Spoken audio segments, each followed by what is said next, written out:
Voice of Indonesia. Dari Indonesia untuk dunia. Voice of Indonesia dari Indonesia untuk dunia. Pendengar, ada yang berbeda di studio Voice of Indonesia hari ini dan langsung membuat keramaian nih. Karena ada berbagai macam jenis jamu-jamuan dan juga rempah-rempah yang biasa, bahan-bahan dasar yang biasa digunakan untuk membuat jamu. Kita mau ngobrolin tentang budaya orang Indonesia yang masih suka minum jamu sampai saat ini. Dan kenapa sih kita harus minum jamu? Sudah bersama dengan Atika Sumarsono, Member of Indonesian Food Blogger di Voice of Indonesia. Apa kabar, Mbak Atika? Baik, alhamdulillah. Sehat-sehat ya? Sehat, sudah minum jamu hari ini? Tanyanya kayak gitu. Minum jamu apa pagi ini? Biasa kunyit asam. Kunyit asam ya, oke. Nah ini Mbak Atika sendiri sampai saat ini masih rajin minum jamu ya? Iya. Rutin? Kalau untuk saya biasanya kalau menjelang datang bulan kan haid, jadi biasanya 3 hari sebelum, kira-kira 3 hari sebelum dan 3 hari sesudah biasanya yang rutin itu. Bikin sendiri? Kalau yang tergantung keadaan, biasanya saya bikin sendiri. Ibu saya juga biasa bikinin, jadi lebih ini kan lebih terjamin, lebih bisa disesuaikan juga manisnya, asamnya. Oke. Nah, kalau orang-orang di sekitar Mbak Atika sendiri memang masih rutin ya minum jamu, atau juga teman-temannya di Indonesian Food Blogger ini memang rutin minum jamu, atau memang ini menjadi semacam jangan-jangan ketika lagi ada arisan atau lagi kumpul-kumpul, jamu ini menjadi salah satu yang harus ada gitu. Ya, kebetulan kan sekarang emang udah banyak kafe-kafe yang menyediakan mulai dari coffee shop yang emang ada menu jamunya, atau ada yang emang specialty buat jamu. Jadi kayaknya udah jadi, mudah-mudahan emang benar-benar bisa jadi kayak minuman sehari-hari yang kayak boba, soft drink ya, maksudnya. Betul banget.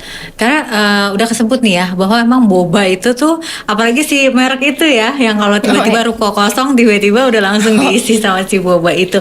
Nah, ini si jamu ini kan boleh dibilang memang ya kalah saing ya. Padahal jamu tuh punya banyak sekali manfaat ya, Mbak Atika ya. Terutama yang tadi Mbak Atika suka minum tuh si kunyit asam. Mungkin boleh dong pendengar kita nih yang walaupun ada jauh juga di Nunukan, Entikong, tapi saya yakin juga banyak pendengar Voice of Indonesia yang masih rutin minum jamu. Tapi yang kayak saya udah lama nih gak minum jamu, kenapa sih kita harus minum jamu gitu? Sebenarnya karena kan jamu itu warisan budaya, jadi salah satunya ya terdengar klise tapi perlu kita lestarikan, dan bahan bakunya mudah didapatkan di Indonesia, terus kalian menyegarkan badan dan banyak manfaatnya juga, jadi kayaknya nggak ada salahnya dinikmati jadi minuman sehari-hari. Oke, bahan bakunya mudah ditemukan di Indonesia. Ini di depan saya, di depan Mbak Atika juga ini sudah ada bahan-bahan baku untuk pembuatan jamunya. Boleh diceritakan Mbak, kalau Mbak Atika biasanya mau bikin jamu ini bahan-bahannya apa aja Mbak? Jadi sebenarnya kan kalau yang ini beras kan untuk yang kita udah tahu, yang termasuk salah satu yang populer juga jamu beras kencur. Ya. Jadi menggunakan beras putih biasanya disangrai, terus nanti disangrai dulu, terus haluskan, terus dicampur dengan bahan-bahan lain kayak kencur. Sebenarnya masing-masing penjual, masing-masing keluarga punya resepnya masing-masing. Cuman kayak beras kencur udah pasti ada berasnya, ada kencur, terus gula merah buat untuk rasanya, sama kadang ada gula putih, ada juga yang suka pakai jahe. Terus yang paling populer sebenarnya kayaknya jamu kunyit asam itu. Jadi jamu kunyit asam yang ini ya, yang lagi dipegang Mbak Atika ya. Kunyit asam ini. Itu bahannya biasa asam jawa, terus gula merah sama kunyit diparut semua. Nah, sama ini yang satu lagi nih, ini 3 jamu yang memang paling populer ya. Tadi ada kunyit asam, beras kencur, sama satu lagi apa ini Mbak? Yang ini temulawak. Oh, temulawak ya. Tapi kalau tadi saya dengar sebenarnya bahan bakunya tuh nggak banyak-banyak ya. Maksudnya cukup sederhana gitu. Iya, jadi sebenarnya kan nggak ada resep yang maksudnya tiap ini punya resepnya masing-masing. Jadi cuman ada kadang yang kayak kunyit asam, memang kalau yang saya sering bikin yang spesifik cuman kunyit, terus gula Jawa, sama gula merah, gula Jawa sama asam. Itu aja, 3. Cuma 3 itu. 3. Nah, itu membuatnya kunyitnya tadi diparut dulu. Kalau malas marut bisa di blender. Ya bisa juga sih. Boleh juga. Cuman, ya. Pokoknya dia halus gitu, jadi sari-sarinya masuk ke dalam ini. Oke, dan harus disaring ya? Ya, disaring. Kalau untuk dari berasnya ini beras pandan wangi atau beras apa ya? Atau semua jenis beras putih, beras boleh ya? Beras putih ya. Tapi nggak spesifik harus beras apa spesifik. Gitu ya? Cuman mungkin tiap penjual ada maksudnya standar merekanya. Yang penting harus dicuci bersih aja. Cuci bersih ya harus. Terus kemudian untuk yang agak apa ya, tadi sempat disebut memang setiap keluarga gitu atau setiap penjual punya resep rahasianya masing-masing, tapi sebetulnya hanya menggunakan yang dasar-dasar aja itu juga udah enak ya. Iya. Nah, apa sih yang harus diperhatikan ketika membuat atau memasak si jamu ini? Misalkan ketika masih panas gitu ya, jangan pakai wadah plastik gitu, atau apa yang harus dihindarin? Kalau itu ya kalau panas jangan pakai wadah plastik. Terus biasanya apa ya? Paling ke ini pemilihan bahan baku sama pengolahan higienis kan buat kesehatan. Sama biar bisa disimpan. Soalnya kan kalau harus setiap hari bikin kayaknya repot. Jadi biasanya nyetok ya. Iya, bikin. Jadi kalau higienis kan dia aman disimpan untuk beberapa hari. Biasanya berapa lama kalau untuk ketahanan dengan standar yang Mbak Atika dan teman-teman food blogger pastinya ya untuk higienitasnya? Yang homemade sendiri sebenarnya seminggu bisa tahan di lemari es, lemari pendingin. Tapi kayaknya bagus dikonsumsi dalam waktu 3 hari lah. Jangan, maksudnya kan takut udah diolah terus hilang ininya apa? Iya, khasiatnya ya. Apa dibuka tutup bercampur bakteri-bakteri, jadi takutnya. Oke. Kemudian apa lagi untuk misalkan menggunakan peralatan apa yang gimana gitu, enggak ya sebetulnya ya? Bisa sendiri di rumah.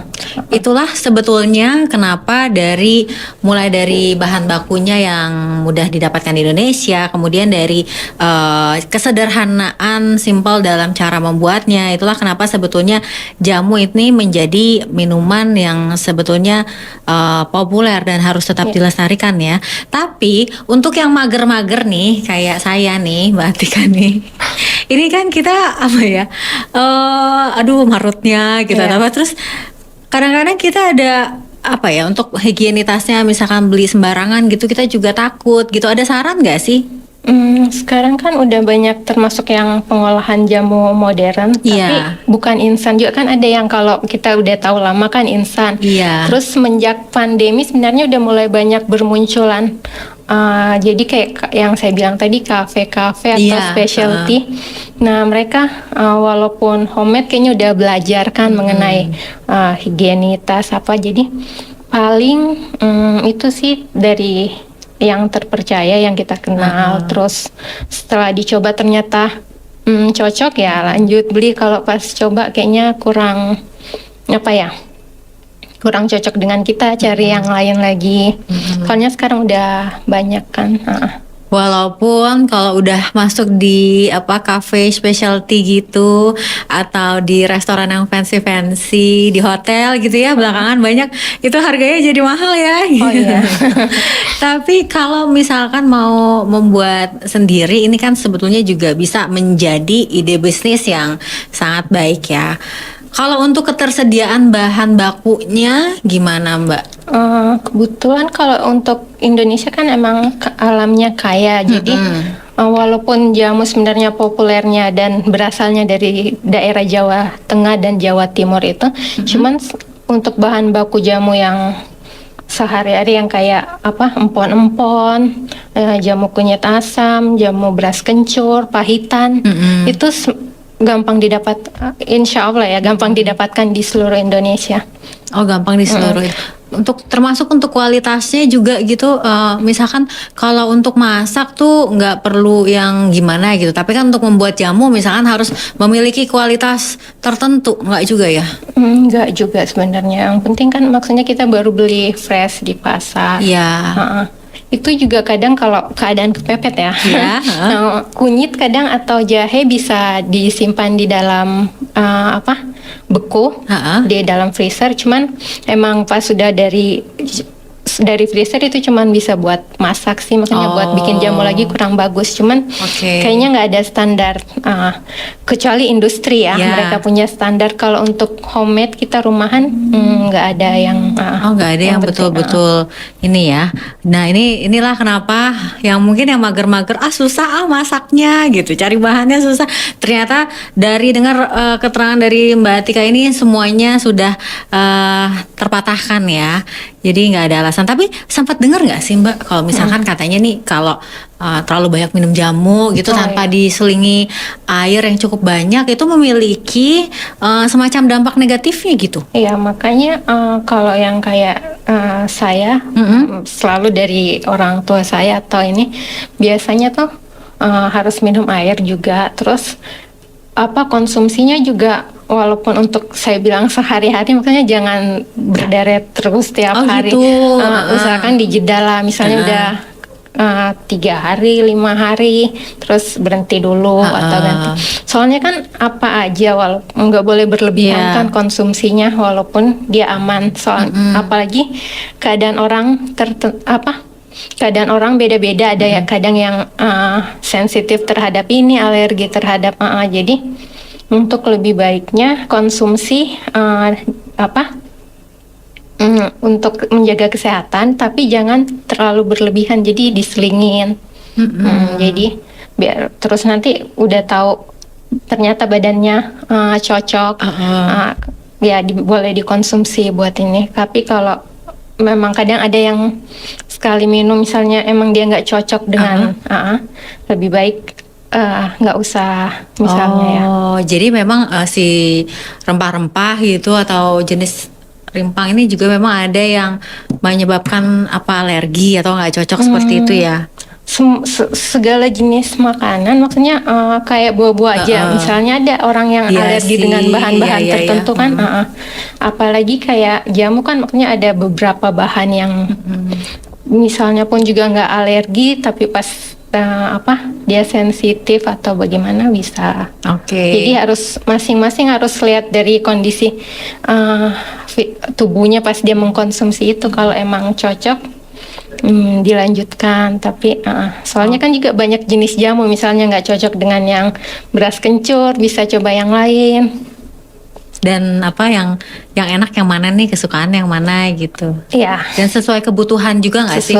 Misalkan kalau tadi perempuan Mbak Tika bilang mau datang bulan, yaitu minumnya kunyit asam. Tapi misalkan untuk keadaan-keadaan tertentu, misalkan beras kencur gitu, ada nggak kondisi-kondisi tertentu yang mana nih lebih cocoknya minum beras kencur sama apa tadi Mbak? Temulawak. Temulawak ya. Misalkan temulawak enaknya setelah sakit atau apa gitu? Biasanya kalau beras kencur kan ada yang buat menjaga kondisi tubuh, sama bisa buat menambah nafsu makan. Temulawak. Berarti saya harus stop nih ya untuk beras kencur. Tapi yang mana? Beras kencur. Nanti tambah nafsu makan. Kalau yang menambah nafsu makan sebenarnya ada jamu buat anak kecil itu disebutnya jamu cekokan. Oh. Soalnya anak kecil kan jamu pahit gitu ya. Oh, yang Mereka jamu nggak pahitan suka. itu ya? Beda sih pahitan. Jadi Oh, beda. ini buat anak kecil nambah nafsu makan. Jadi dicekokin gitu. Jadi namanya jamu cekokan. Isinya apa aja tuh, Mbak? Itu kayaknya sih ada yang pakai jahe, terus ada kunyit, ada juga yang pakai apa? Buat nambah nafsu makan biasanya temulawak ya. Terus apa lagi ya? Standarnya biasanya itu sih. Standarnya 3 jenis bahan itu untuk jamu cekokan ya. Tergantung dari masing-masing itu ya. Cuman maksudnya biasanya yang umumnya itu. Umumnya itu. Apa tadi namanya? Ya jahe juga kadang ada yang pakai. Ramuannya beda-beda. Oke, kalau pahitan untuk itu pahitan itu nenek saya yang sambiloto biasa disebut daun sambiloto, tapi yang kadang di terkenal di masyarakat juga brotowali sebutannya untuk jamu pahitan. Itu emang dari daun brotowali sama sambiloto yang direbus terus airnya diminum dan itu pahit. Dan untuk kesehatan dan ya. untuk kesehatan. Tapi aduh. saya nggak ada pernah. yang lain nggak ya? Nggak pernah minum. Umumnya sih sebenarnya buat menjaga daya tahan tubuh, soalnya rempah-rempah sama rimpang apa segala itu macam-macam sih, ada mengandung antiinflamasi, terus bisa buat menjaga imun tubuh, sama jadi sebenarnya lebih ke kalau saya di keluarga jamu lebih ke apa ya, buat mencegah maksudnya yang sakit-sakit ringan, flu, mengurangi itu sih. Iya betul sih ya, karena Indonesia gitu sebagai negara biodiversity, keragaman hayatinya itu paling paling tinggi di dunia gitu. Semua sudah ada di alam gitu. Kenapa juga kita tidak memanfaatkan? Apalagi rasanya juga enak gitu ya, Mbak Atika ya. Tapi ada nggak sih rasa-rasa yang lain, atau mungkin dari Mbak Atika sendiri atau teman-teman di Indonesian Food Blogger menciptakan gitu, bukan menciptakan ya, memvariasikan dari rasa-rasa atau dari jamu yang baru gitu? Sebenarnya kalau saya takutnya kalau saya bilang menciptakan rasa jamu udah ada baru, yang lain ya, enggak, tapi maksudnya memvariasikan gitu ya. Jamu kan sebenarnya yang bisa, kalau yang berdasarkan saya baca kan, jamu itu sudah turun-temurun dari 300 tahun lalu, dan bisa disebut jamu itu kalau sudah digunakan selama kurang lebih 3 abad apa ya. Jadi kalau yang baru misalnya saya menciptakan itu masuknya ke yang ramuan herbal. Oh ya.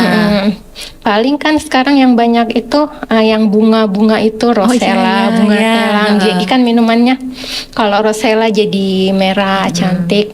Terus kalau yang bunga telang itu jadi ungu-ungu biru. Nah paling itu sih, tapi jadinya harusnya masuk minuman herbal ya. Minuman herbal ya. Dan itu yang membedakan antara minuman herbal, jamu, dan fitofarmaka itu ya. Kalau jamu udah ratusan tahun turun-temurun dan sudah ada bukti empiris. Kalau ramuan herbal emang udah yang paten sama yang misalnya kayaknya baru, misalnya kita belum ada penelitian yang secara langsungnya dan belum dipatenkan. Oke. Tapi kalau sejauh yang Mbak Atika tahu nih ya, kalau misalkan untuk ke depannya ini, misalkan nih pasca adanya kehadiran jamu-jamu yang korporasi gitu, kemudian ada juga yang specialty, ini apakah keberadaan dari jamu tradisional ini agak tergeser atau gimana, atau memang punya pasarnya masing-masing, atau memang ada saran nggak sih lebih baik apa masak jamunya sendiri atau beli yang serbuk-serbuk itu nggak apa-apa gitu? Kalau sekarang yang saya lihat emang udah agak tergeser ya, soalnya kan sebenarnya jamu sendiri di kalangan anak muda, biarpun yang modern itu masih nggak nggak sepopuler minuman-minuman yang kopi atau yang yang manis-manis lainnya. Dan apalagi yang tradisional, cuman masih ada sih satu dua di ini penjual di daerah Jakarta apa masih ada. Terus kalau apa tadi?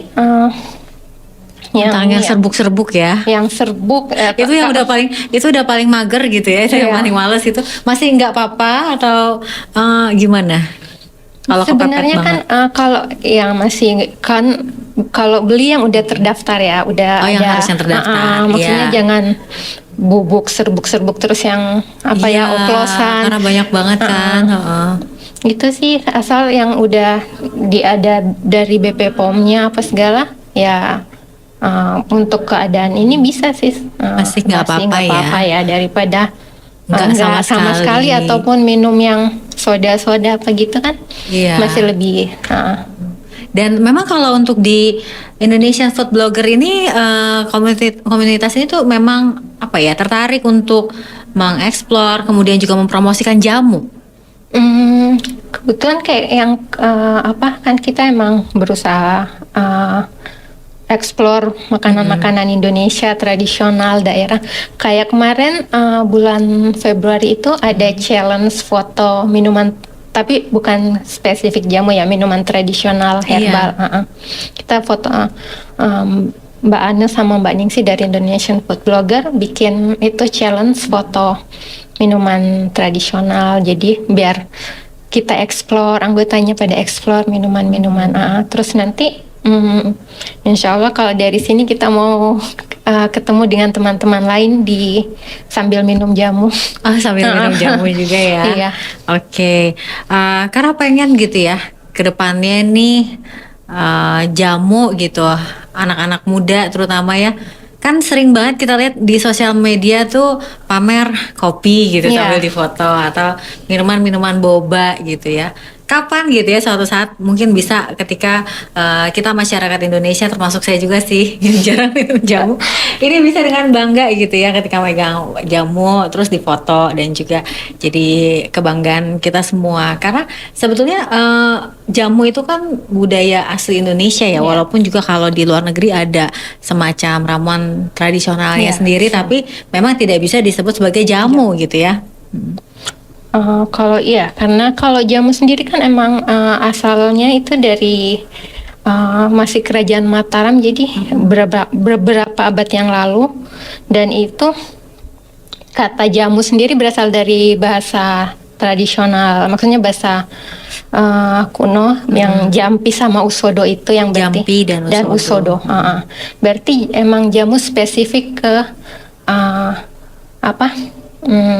minuman herbal yang dari itu. Kalau yang minuman herbal lain kan berarti tiap daerah punya lah dengan tiap negara. Tiap daerah dan tiap negara itu ada gitu. Dan terakhir nih Mbak Atika, ada nggak sih harapan untuk jamu-jamu Indonesia atau mungkin ada juga pesan-pesan yang ingin disampaikan nih kepada pendengar Voice of Indonesia yang saat ini mendengarkan ada di Antikong, Nunukan, Batam, Bengkalis, Rote, Sumba, Sungai Penuh, Talaut yang mungkin juga memiliki tiap keluarga punya rahasianya masing-masing ya untuk si jamu ini. Apa yang ingin disampaikan? Paling jangan takut minum jamu. Nah itu harus mulai minum jamu walaupun kan yang takutnya yang misalnya itu jamu tuh pahit. Jadi kalau emang kita takut dengan jamu dengan yang rasa pahit itu, kita coba aja yang modern walaupun sebenarnya ada yang bilang itu bukan jamu atau khasiatnya kurang. Cuman belajar pelan-pelan menikmati sampai akhirnya kita bisa menikmati yang original dengan rasa yang walaupun terbilang pahit atau cuman kalau kita udah biasain minum dikit-dikit dan lama-lama juga kita akan terbiasa. Jadi jamu kembali ke jadi minuman sehari-hari kita. Minuman sehari-hari ya. Dan yang mager-mager kayak saya jangan malas lagi karena udah denger loh penjelasannya, bahan-bahannya juga gak banyak-banyak banget. Kemudian juga proses pembuatannya juga relatif ya mudah lah ya gitu kan. Dan kemudian penyimpanannya juga bisa sampai seminggu kalau dibuatnya dengan cukup apik gitu ya. Jadi Apalagi yang membuat kita untuk nggak minum jamu dan rugi banget rasanya tinggal di Indonesia dengan keanekaragaman hayati yang paling tinggi di dunia, semua tinggal ngambil. Apalagi dulu kan kalau kita ingat ya, dari masyarakat Eropa tuh jauh-jauh loh ya Mbak ya kesini untuk mendapatkan kayak gini. Nah kita sekarang saat ini malah minum minuman yang tinggi gula yang kemudian untuk mencernanya juga berat banget gitu ya. Oke Mbak Atika Sumarsono, member of Indonesian Food Blogger, terima kasih banget udah cerita-cerita di Voice of Indonesia nih. Gak kerasa ternyata kita ngobrolnya. Dan pendengar jangan kemana-mana, tetap bersama kami di Voice of Indonesia. Voice of Indonesia, dari Indonesia untuk dunia.